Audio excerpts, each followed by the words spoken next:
มื้อนี้ก็ไล่มายามพ่อใหญ่แม่ใหญ่บ่ได้มา2-3เดือนแล้วเด้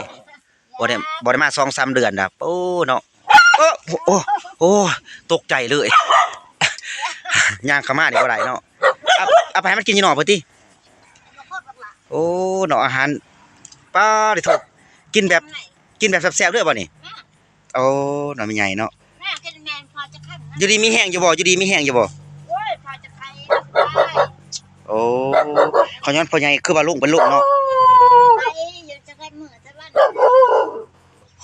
พ่อใหญ่จอยเป็นจอยเนาะ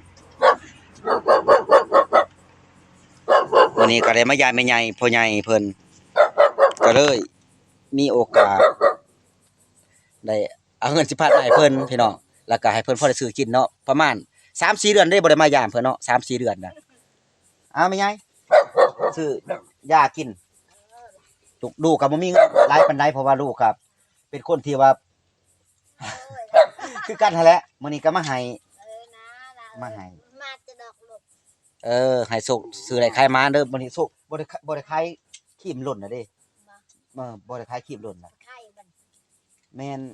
บ่ได้ขายหึงน่ะบ่ได้คือเก่านะเนาะมื้อนี้ก็มาหาแม่ใหญ่เพิ่นอยู่2เฒ่าเพิ่นอยู่เถียงน้อยๆเนาะอยู่เถียงน้อยๆมื้อนี้ก็มีโอกาสได้มายามแม่ใหญ่พ่อใหญ่เพิ่นพ่อใหญ่ก็ลงแฮงดีดอกแต่ก่อนก็ยังบ่ลงปานนี้เพิ่นไข้